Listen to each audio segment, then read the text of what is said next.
Text 28. After inquiring about proper self-knowledge from the son of Vyasadeva, who will be a great philosopher, he will renounce all material attachment and achieve a life of fearlessness. Thus, those who were expert in astrological knowledge and in performance of the birth ceremony instructed King Yudhisthira about the future history of his child. Then, being sumptuously remunerated, they all returned to their respective homes. Okay, and the plenary verse for today. So, okay. Sa esha loke vikhyata parikshiti yat prabhu purvam tishtam anudyayan parikshita narshe iha sa esha loka vikhyata parikshiti yat prabhu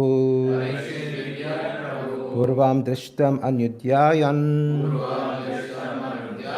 priksheta narshe iha sa esha lokha vikyata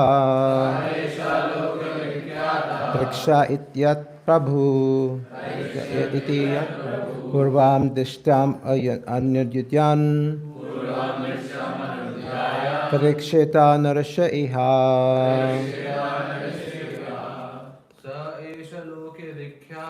Sa esha lokha vikhyata Prikshi iti yat prabhu Purvam drishtam anudyayan Pariksheta narshe iha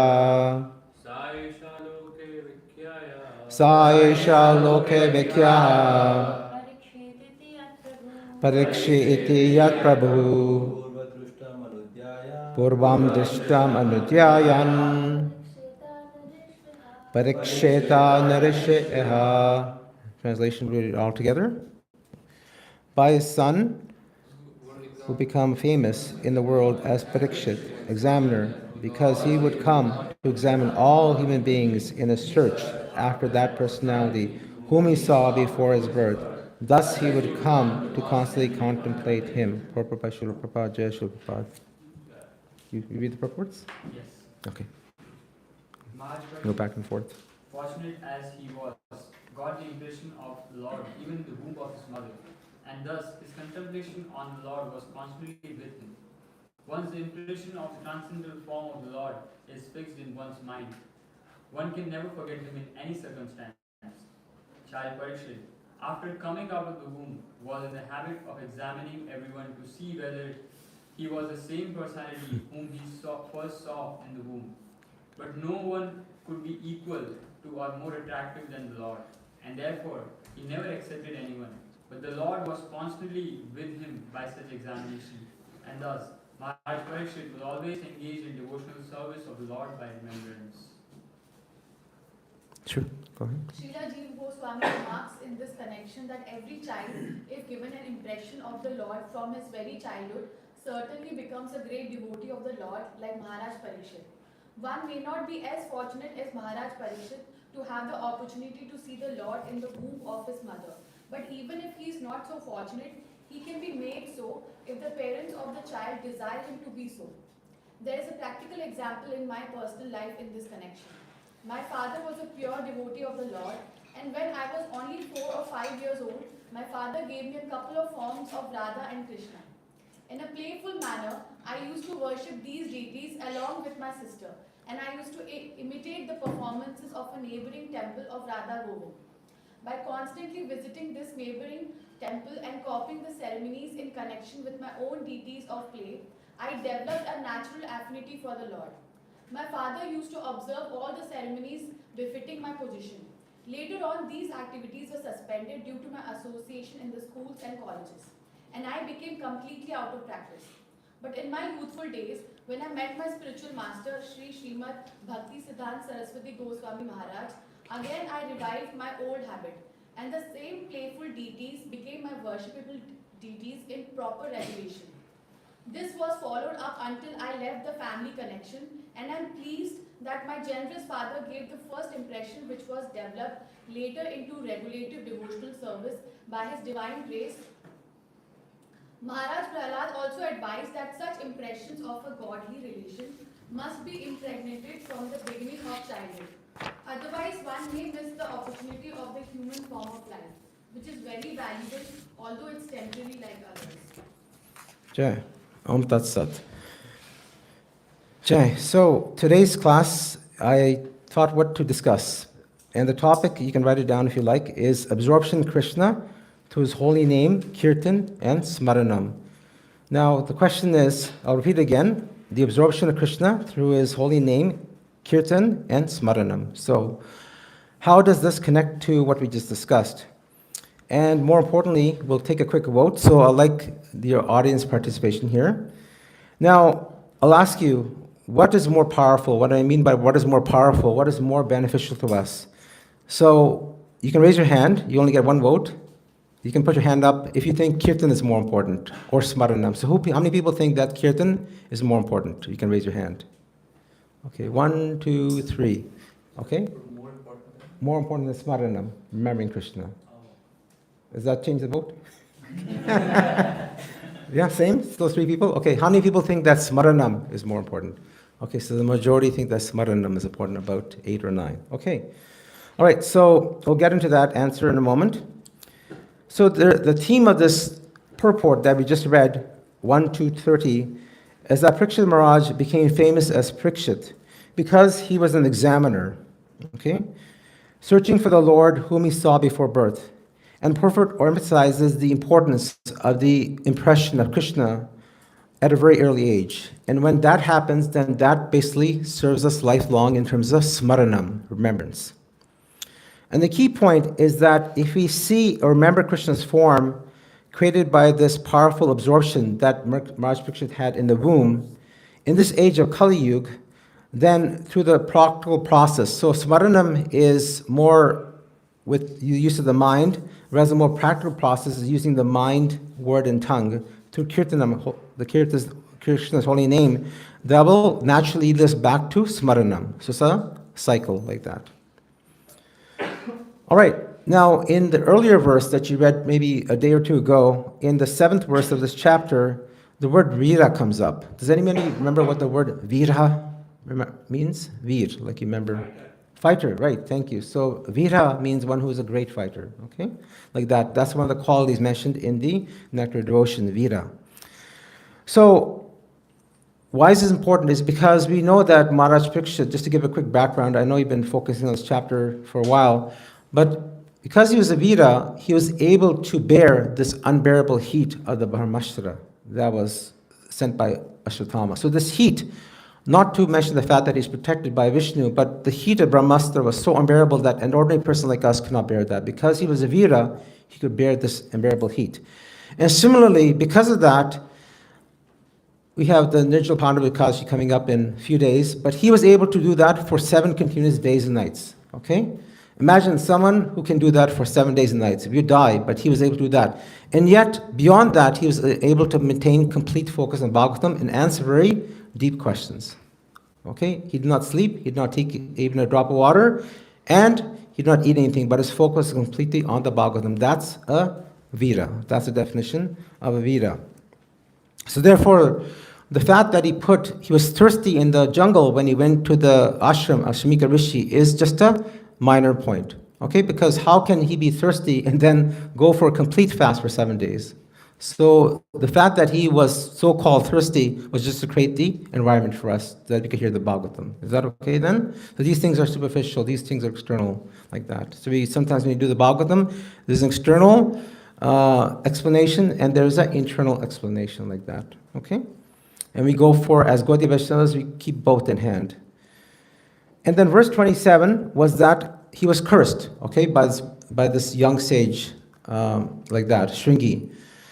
But this curse, as we understand, could have been easily overturned, right? In fact, he could have killed this young sage, but he did not want to do that because he was a visionary. A Vira is also visionary, like Shukracharya. Shukracharya is described in the 10th chapter of Srimad Bhagavatam is that he's Ushana. Ushana means one who can see very far ahead. And similarly, Maharaj Parikshit, because he's a dynasty, of the great dynasty coming from King Yayati, he can see very far ahead. All these people could see very far ahead, just like his grandfathers and so forth.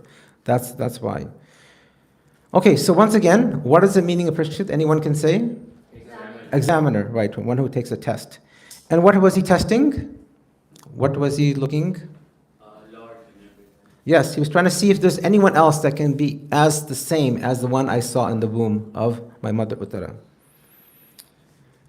Now, if you see the Lord in the womb, that impression we get from this purport remains very strong, right? Because in the womb, the baby is suffering. We read this in the third part, in the last part of the third canto. In fact, you'll come to that. I'm sure you've gone that already, between the discussion of Kapil Dev and his mother Devahuti. So he's testing, and it so happens that because he happened to be a devotee of the Lord, that he could get this darshan of the Lord, okay? So when we read the third part of the canto of the Bhagavatam, the last part of that canto, we come to believe that every child is praying in the womb. That might be true, okay? That when I come out, I'll become your devotee, okay? I think it's in the 31st chapter of the third canto. But there's only a very few small number of people that actually get the darshan of the Lord. We don't actually get the darshan of the Lord, okay? We don't get that. It happens to very, very few souls. That's according to the Acharyas. So the thought that it happens to everyone is actually not true, okay? It's not correct. So when Parikshit Maharaj saw the Lord, he actually even had the darshan of the Lord before birth, okay? And therefore he's considered very, very, very fortunate. And even after he is born, although he did not get the opportunity to see the Lord, okay, he did not actually see the Lord face to face, except for the form of the Archavigraha deity, we understand that from Radha Govinda deities of Srila Prabhupada, that Parikshit Maharaj did the same. He also had deities. So therefore, when we read Prabhupada's purports, we can see that he was also a very great soul. Just like Parikshit Maharaj had deities in his childhood, Srila Prabhupada also had his Radha Govinda deities in his childhood. And that's called smaranam. So when we think of the deities and worship them, we do start with smaranam. Now, is there an example, another very famous example of smaranam in the Srimad Bhagavatam? A very, very famous example. Yes, Prahlad Maharaj. So Prahlad Maharaj is probably the most famous example of smaranam, okay? Like that. And what is he famous for? He's famous for many things. But did you know that he's famous for the longest pregnancy? Right? Because at the time that his mother, Kayadu, and Hiranyakashipu had union, this was before the time that Hiranyakashipu went to Mandara mountain to do his tapasya. How many years did he do it for? He did it for 100 demigod years, okay, celestial years. So if you do a quick calculation, that's equal to 60,000 earth years. So therefore, Prahlad Maharaj was in the womb as mother for 60,000 years. Okay, it pales in comparison to that of Sukadeva Swami. It is said, according to Charis, he was in his womb for about 16 years, although some people say 14 years, but 14 to 16 years, like that. Okay, so Prahlad Maharaj got the darshan of the teachings of Narad Muni for 60,000 years, like that, and therefore he became such a great soul, like that. And that's why the biggest part of the canto of the entire Bhagavatam is given to him. Okay, because of that, he survived that pregnancy, like that. Okay, now. And therefore he says many, many things. He says, Kumara Acharya, Kumara Pregnant Acharya. That is that we should start this Krishna consciousness at a very early age. Kumar technically means from the ages of 0 to 5, right? And then there's Pagand, and then there's Kishora, like that. Okay, then Yovanam, 16 and over, like that. So these are stages that we all go through. So he says that at the very tender age of 0 to 5, one should start engaging in Bhagavad Dharma. Okay? Dharma Bhagavat, he says. No. So once again, my dear friends, it goes back that the impressions in the womb are very important. And if some of you are planning to become into the Grest ashram, then that is important, that with your partner, you make that very sure that your offspring, right from the very beginning of conception, are Krishna conscious. That's the practical point that we're all taking with us this time. So this case of Krishna, okay, is very special. So just hold that idea into head. I didn't say Vishnu or other forms of Krishna. This case of Krishna is very special according to Acharyas. What do I mean by that? Is that there's a difference we know that there is not a difference, but at the same time, there's a difference between Krishna and his subsequent avatars, okay? Ete Chasha Krishna, Krishna comes like that, okay? Ete Chasha Krishna Pamsa. That is that Krishna is the avatar of all the other avatars, okay? And when Krishna comes, he does come in form, and Lord Rama comes, he comes in beautiful form. Hiranyakashipu, he comes in beautiful form. Narayan comes. But there is a difference. And that unlike Rama and Nrsingadev, when a demon sees them, okay, they do not necessarily get a good impression. Okay? So if you happen to become in one lifetime coming as Ravana, and you see Lord Ramachandra, and you see Lord Krishna, who will you choose?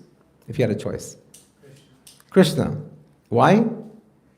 All attractive. He's all attractive. Good, wonderful. Okay, we'll get to that. We'll start building up this mystery, okay? The story. So what is the meaning of this? Let's go what the acharyas say.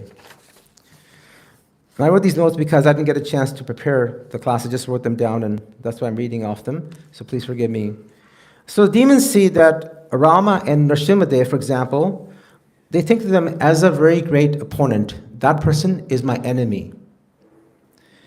And therefore, do not think of that person as something as greater than an enemy. They think that, oh, he's superhuman. He's like Superman, like that. Or he's like a super lion, like that, okay? Or he's Vishnu. But their conception of Vishnu is not like our Vishnu, right? We understand that in the early part of the Bhagavatam, in the second canto, where chapters 1 to 3, there is a process from Kirtanam Smaranam, then the Panch Upasanas. The Panch Upasanas basically means that we go from a gradual process of worship, from very basic worship to the worship of the Supreme Personality Godhead, Vishnu. That's mentioned in 2.2 of the Bhagavatam, Canto 2, Chapter 2, like that. And then it goes on to say that in the third chapter, 2, 3, and onwards, then we start becoming more aware of who is Vishnu. Okay? So there's a process like that, and all of us have gone through that process at one lifetime or another. We did not come to Krishna consciousness because unless we got the mercy of the Supreme Lord or a devotee, we have to go to these processes of purification called upasanas. And this panch upasanas basically mean that we worship fire, we worship air, we worship the demigods, we worship Lord Shiva, who's the embodiment of all the living beings, and then finally we worship the impersonal form of Vishnu. Okay? Not the personal form, the impersonal form. That is, the God is everywhere, like that. Okay? He's in the mountains, he's in the lakes, but you cannot see him in the temple as an Archa Vigraha. So that's how these demons, Ravana and Hiranyakashipu, saw Vishnu like that, okay? And the thing is that they did not always remember the Supreme Lord. So even though they saw the Lord, even though they did not know that he is Supreme Lord, it did not influence Ravana nor Hiranyakashipu to become a devotee, okay? Or even remember of them.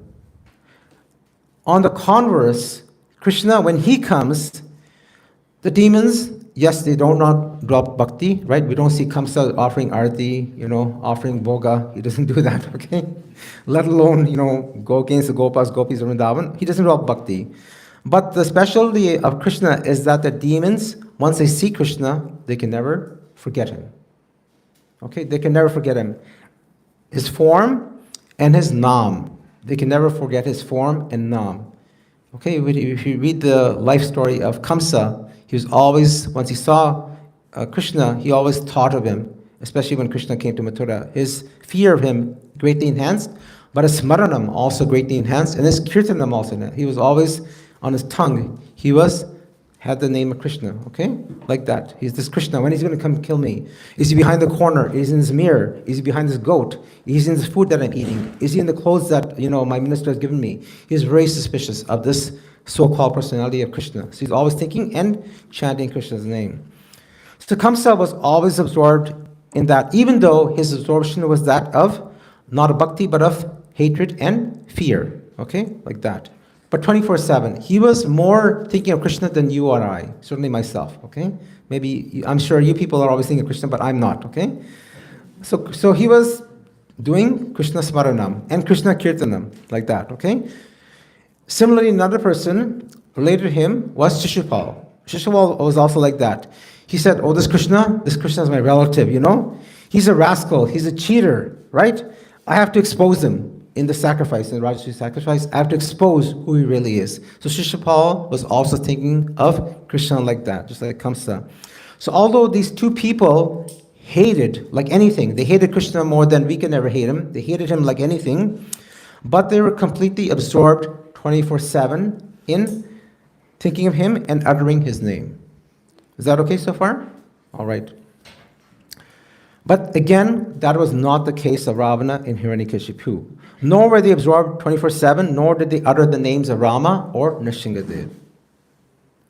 So why do some demons, like we understand that, you know, like for example, Shishupal, we don't talk about Kamsa, but Ravana, you know, like Kumbhakaran, and then so forth, you know, Dantavakra, like that. These are all reincarnated from Jay and Vijay. Okay, so why did these demons that were born 3 times became absorbed in Krishna, but not in Rama and Nrsingadev? We know that Ravana, right, he comes back again, okay, as Hiranyakashipu, or Hiranyakashipu comes back as Ravana, and then Ravana comes back as Shishupal, like that. Okay, that's the so-called evolution, you know, the theory of evolution according to the Bhagavatam, like that. So the answer is, as Prabhu said, Krishna is most attractive, okay? Krishna is most attractive than his other forms. Even though Kamsa and Shishupal hated Krishna, they became attracted to Krishna due to his beautiful form and his beautiful name. Now we just read, I think in last class or the class before, the darshan of Krishna, how beautiful he looked, you know, like he had his club, his lips were red like bimba, he was wearing bracelets, ankle bracelets, he was adorned with so much jewelry, he had a crown, you know, he had his such beautiful face, his lotus-like eyes, like that. You know, the attractive form of Krishna is well described in this chapter. And so much so that Bhaktivinoda Thakur says that even in the womb, he's written a bhajan, that even in the womb, that, you know, if I get the darshan of Krishna, please, I don't want to forget him, like that, okay? But again, according to Charis, that darshan is not given to any regular personality. It is given to already someone who is a pure devotee, okay? And that was Prahlad Maharaj, or that was Parikshit Maharaj, okay?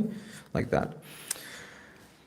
Kamsa and Shishupal became purified through Krishna's form and name, and that was not through their own doing. And it is said that because of this purification, even though they had hatred against Krishna, that they kept on chanting. So this is similar to what's called namaprad. That is, if you are chanting the holy name, but your mind is elsewhere, there's many types of namaprad, but the biggest one is called pramad, that is inattention. And because of inattention, that leads to all other 10 offenses. That's mentioned in the Harinam Chintamani by Bhaktivinoda Thakur. He makes that very clear.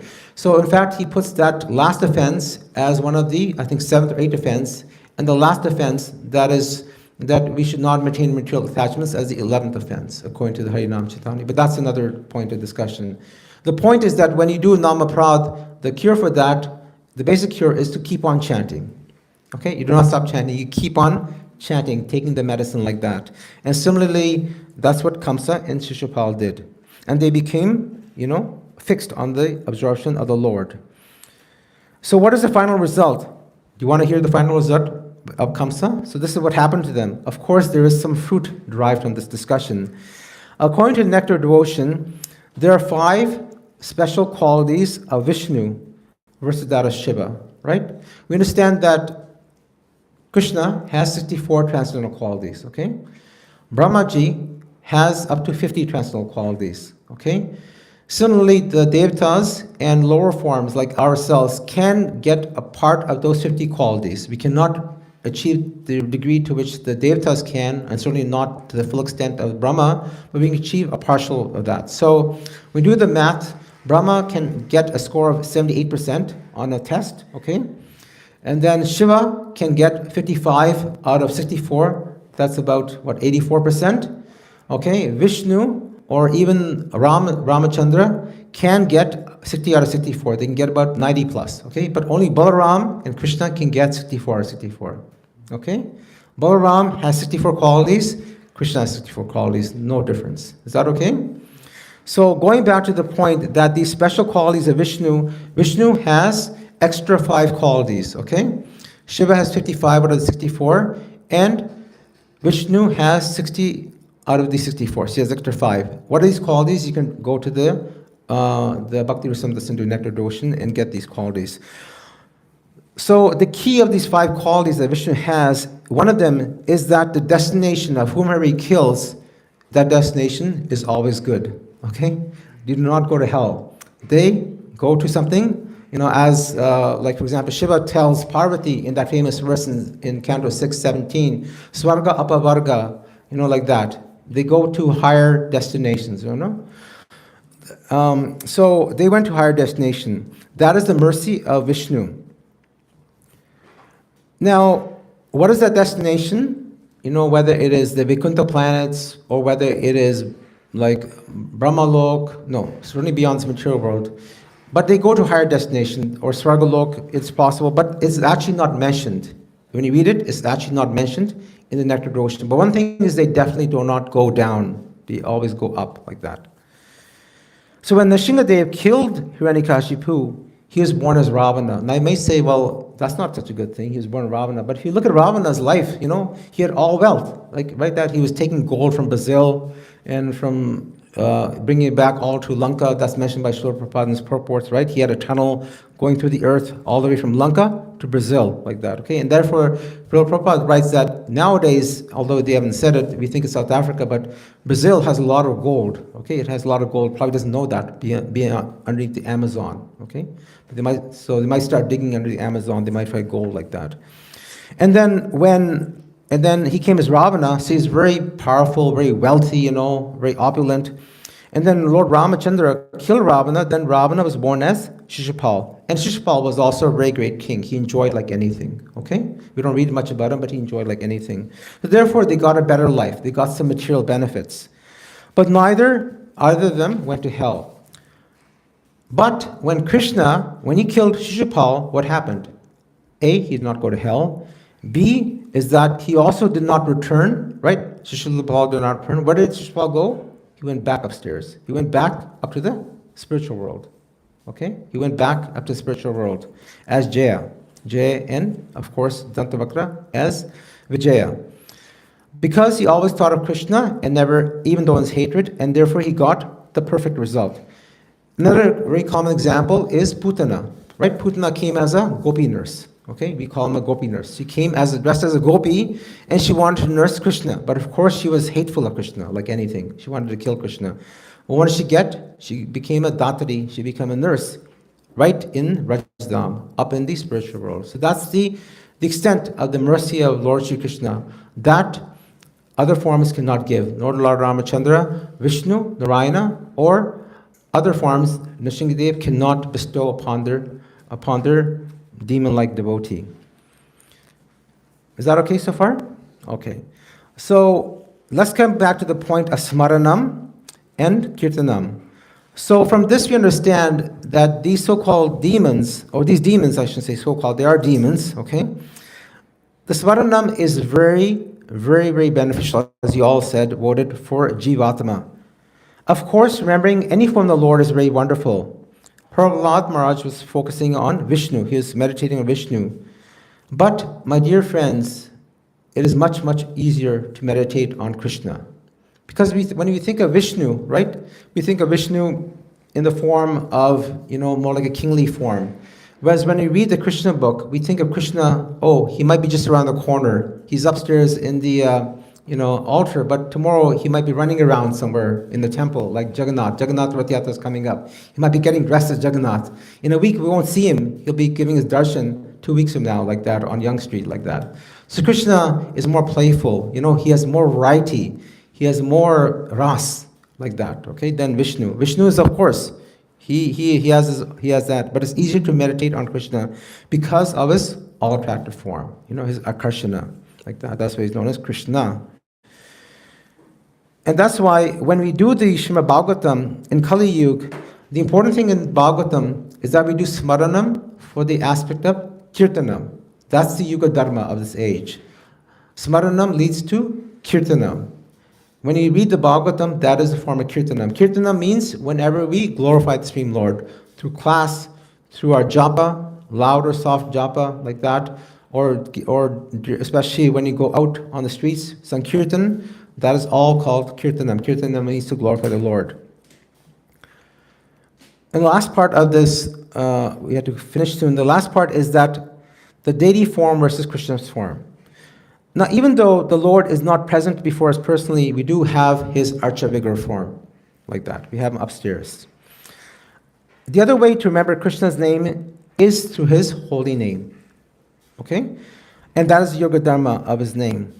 And now, in our Kali Yuga, we have the extra benediction that not only chanting Krishna's name, but by chanting the name of Krishna, we understand that all the names of Krishna are invested in that, according to Chaitanya Mahaprabhu. He says that in the second verse of the Shikshastakam. But if you want proof of that, where's the proof? In the Puranas, it is said that when we chant 1,000 names of Vishnu, what is the benefit that we get? What is it equal to? 3 names of Rama. Yes. It's actually equal to 1 name of Rama, and 1 name of Rama, or 3 names of Rama is equal to? 1 of Krishna. That's right. That's exactly right. So according to Brahma Vivarta Purana, 3 names of Rama are equal to 1 name of Vishnu. Therefore, Krishna is equal to 3,000 names of Vishnu. So you have a choice. When you do the Vishnu Sahasranam, what do? Do you spend an hour chanting the Vishnu Sahasranam or Vishnu's whole names, or chant Krishna?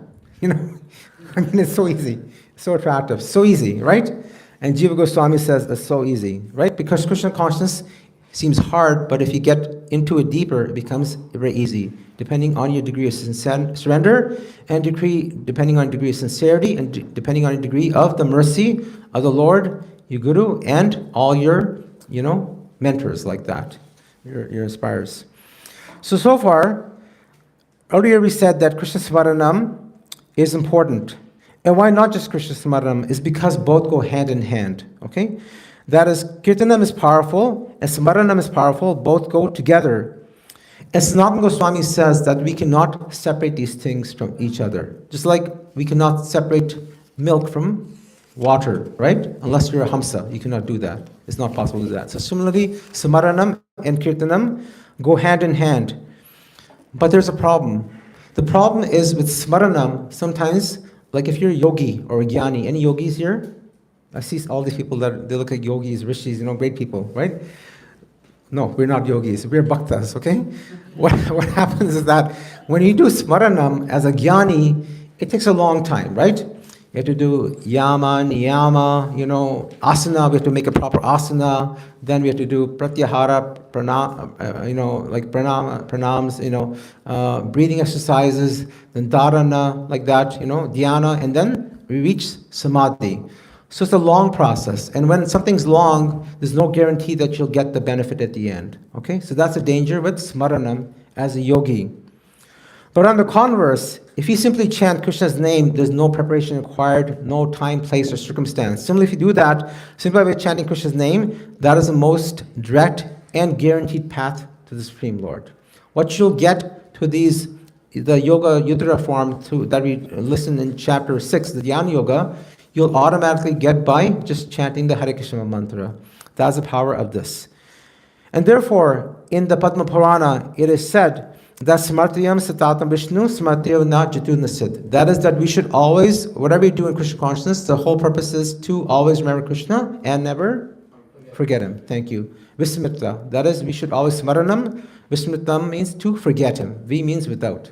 Like vikarma. We don't want to do vikarma. We want to do akarma. Like that.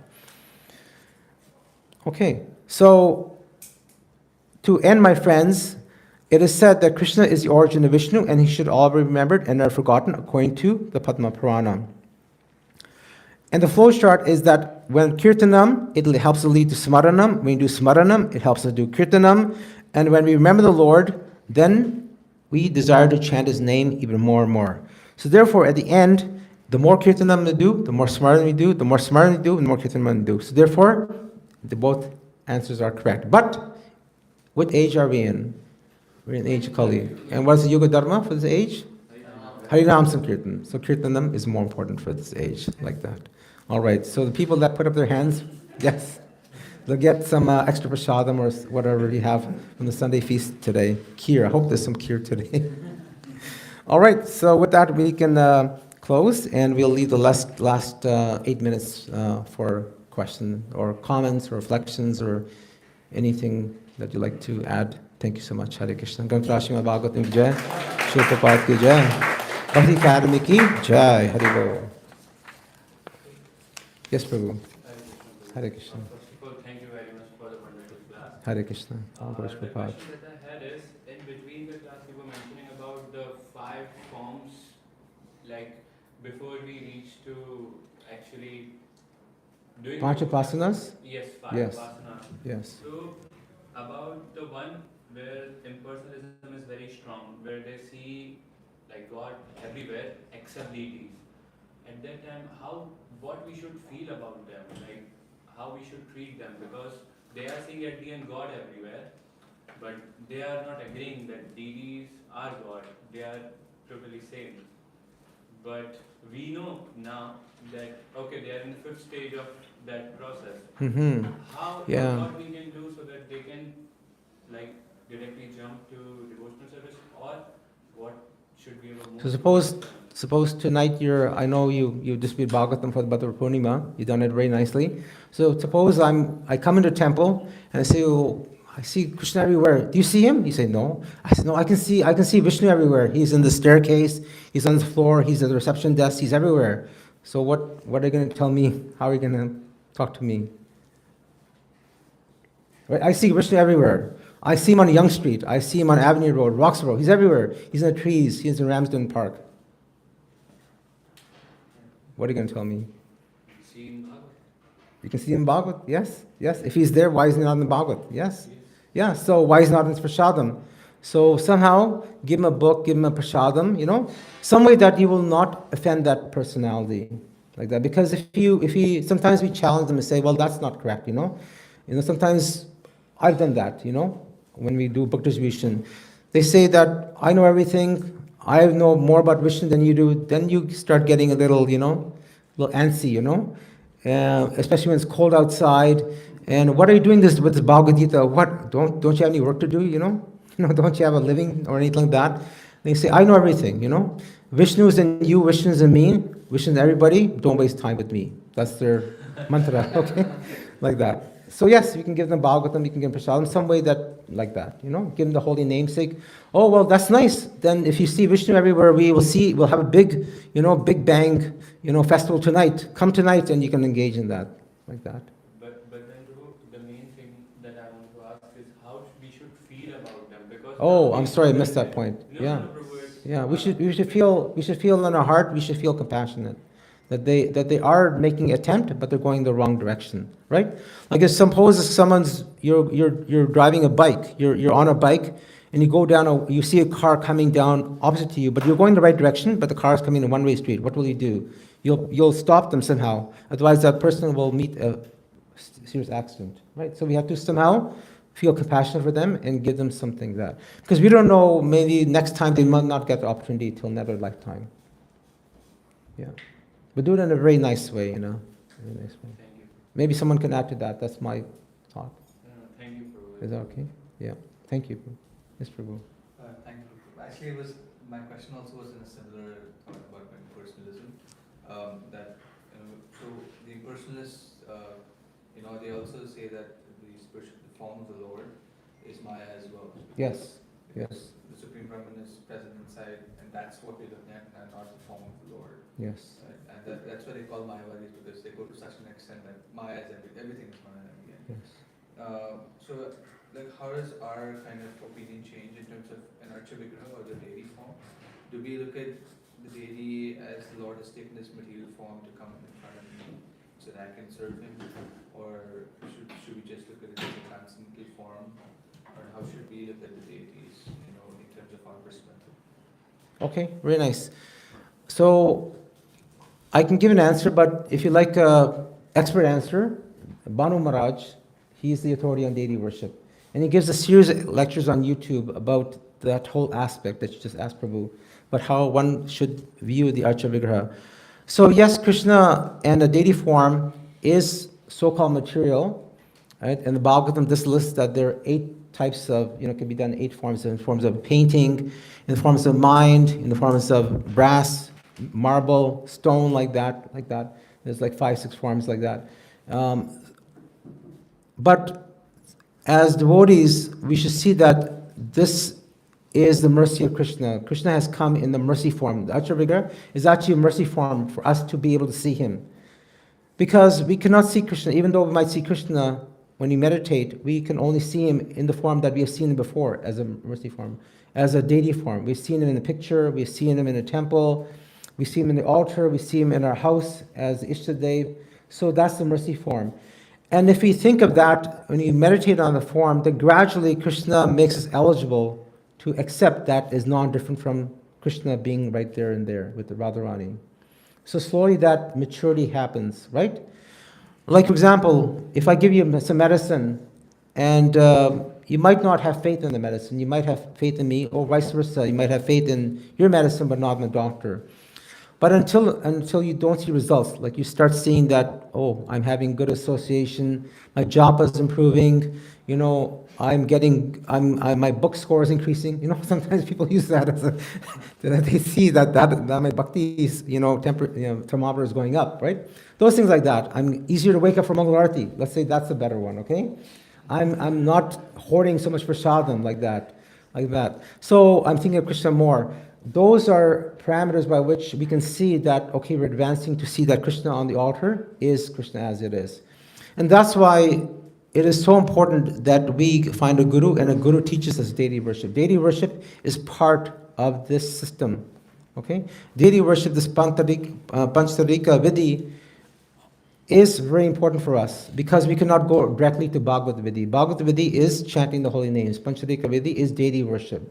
So deity worship is integral to our Gaudiya Sampradaya. It's very important. So we all should, at some point in time, go for second initiation and do deity worship. And that's when we'll see Krishna more and more, right? He's right there. We rest the deity, feed the deity on time. Oh, his mukut is off, his flute is off like that. That's Krishna right there. He can do it himself, but he's waiting for you to help him. Is that okay, Prabhu? Yeah, Hare Krishna. Yes, we'll take one more, Prabhu. One more, Prabhu. It's not a very philosophical, very intellectual question. You just mentioned how we measure, some devotees that measure their advancement is like, you mentioned one point of hoarding prasadam.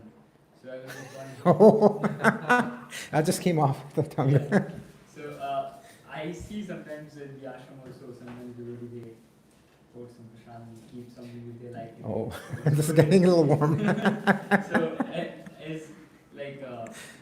is there any reason, what is it, underlying reason why they're doing it, and is it wrong or is it okay? I just want to understand what is your point in that. I used to do that too. So halva was, back in the days, halva was very opulent. Back in the 80s, it used to be very opulent in Govindas. And that time they had many types of halva: blueberry, apple halva, pineapple, plum halva, peach halva, every day. Okay, I used to take a lot of that. But that time, I was just a starter, I was just a starter in Krishna consciousness. And through having prasadam, I did not know about it. I think I probably did advance, okay? So that's one aspect. Having more prasadam will advance you because it's not different from Krishna's form. Okay, even though whether you know it or not, it still has an effect. Whether you know the medicine is working or not working, it'll have an effect, okay, according to the doctor. That's point number one. The second point is that as you advance in Krishna consciousness, then according to the nectar of instruction, Rupa Goswami says, Atyahara priyasascha prajalpanyam agraha. That's when you do atyahara, hoard more things. Prabhupada makes a nice example of a bird. When a bird sees a whole sack of seeds on the ground, it'll only take enough for its day-to-day survival. But as human beings, we take, halwa, gulab jamuns, 10 sabjis like that, because it is our nature like that. So as we advance, then we should advance another parameter is that we start being more mindful that this prasadam is something very valuable and less as that of a form of food. When you think of it as food, then we hoard it. When you don't think of it as food, then we respect it and only take a certain portion that's necessary for us. Is that okay? Yeah. And I think Swami Bhagavan Keshav Maharaj gives a very nice example. He gives the aspect that we should only take enough to fill half our belly with food, the other half air, and the other half some liquid for proper digestion, like that. Yes. Is that okay? Thank you. Okay. I think we should, any from the mothers? It's Father's Day today, by the way, but we can always take a mother's. Well, happy Father's Day to all prospective fathers. We'll take one short one. Yes. I have the same question that Rahul, Prabhu and Ishan Prabhu asked. I want to just ask another follow question that, we have heard if you want to become a devotee of Lord Krishna, and you are not there are all these 5 upasanas, and sometimes they mention you start worshipping Lord Shiva also. He gives you the benediction. Yes. So is that true? Yes, that's very true. Yeah. That's mentioned in actually, if you read the Bhagavatam, it's mentioned many times in Canto 5 and also in Canto 4 when you read about the glories of Lord Shiva when Sati was killed. Actually, she was killed by Daksha. She was killed because of that reason. Shiva is very great because he is completely fixed on teaching the Bhagavatam to Narada Muni, and Kuvera came to that up on Mount Kailas. Kuvera, Narada Muni came, 4 Kumars came. He was totally fixed in Nityam Bhagavata Sevaya. He didn't this way.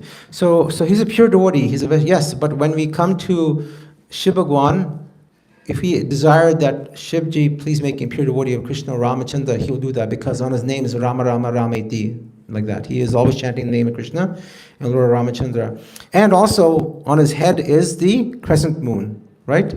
Now there's many stories why he has a crescent moon on his head, right? Like the moon was cursed by his father-in-law Daksha. Another time when Ganesh fell off his mouse carrier, then, Chandra Dev was right there and he started laughing at him, So Ganesh cursed him, that you will go to these pakshas, like that. But the more important reason is that Radharani's left foot, her left heel has the moon, okay? Radharani has 19 marks, I think 11 on her left foot and 9 or 8 on her right. But the main point is on her left heel, she has a moon crescent. Therefore, Lord Shiva keeps this to remind himself of Radharani. So therefore, yes, if you pray to Shiva Bhagwan, he will take you to Radha Krishna, for sure. Yeah, he will not stop there. But unfortunately, we have stopped there in previous lifetimes. You only pray to Shiva to give us, other things like a good wife, like that. Hare Krishna. Thank you so much for it. Mancha Kalpatra Vishya Kripa.